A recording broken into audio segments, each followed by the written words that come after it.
So when it comes to the Igala of Nigeria in the Middle Belt region, Gala and Igala are interchangeable terms in the Igala language. The original name for the Igala clans prior to Abutu Eje was Igala Mela. Igala Mela describes the paternal lineage of the infamous Onojo Agboni. The Wukari people of that region called them Ahel Gara. The Ada of Igala, along with a collection of linguists, historians, and anthropologists, confirmed the Hapi River Valley origins of the Igala at the 2020 Igala National Conference. The first Igala entered the Wukari area in 700 BCE. The Igala Mela and Igalogba migrated to Ida around 500 BCE. The Igala Attalus contains 82 rulers and goes back to 900 CE, starting with Amene.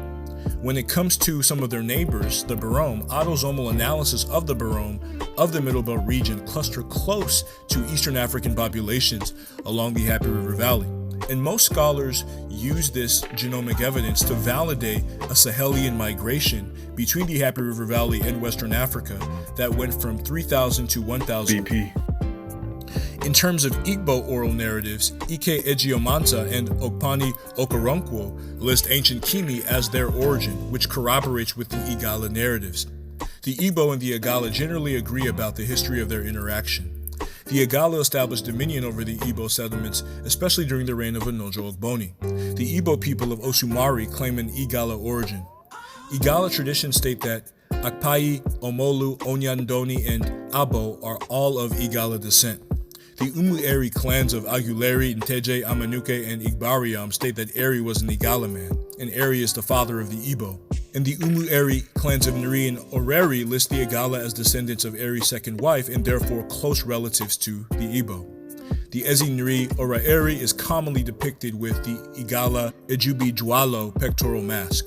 And this is another evidence of the relationship between these two populations, especially in the border areas of Onitsha and so forth.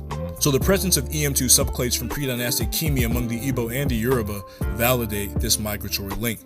So moving on to the Yoruba lineage starts with Muenya, and Muenya was the grandson of the Wangara general Modi Soap. Oranmiyan would be the grandson of Muenya, and he would be the founder of the Oyo and Edo lineages. When it comes to orature, the Awujale of Ujebuland cites Sudan, or ancient Kush, as the origin point of their lineage. Dr. Salau applies this orature evidence to a pluridisciplinary approach that combines historical linguistics, archaeology, and cultural anthropology in uncovering a Lutanzigi migratory origin of the Yoruba people that journeyed along the tributaries of the Nile into West Africa. And according to Dr. Joel Irish's dental morphological analysis, both the Yoruba and the Igbo have a dental morphology that brings them closer to Eastern African populations as opposed to most Western Africans.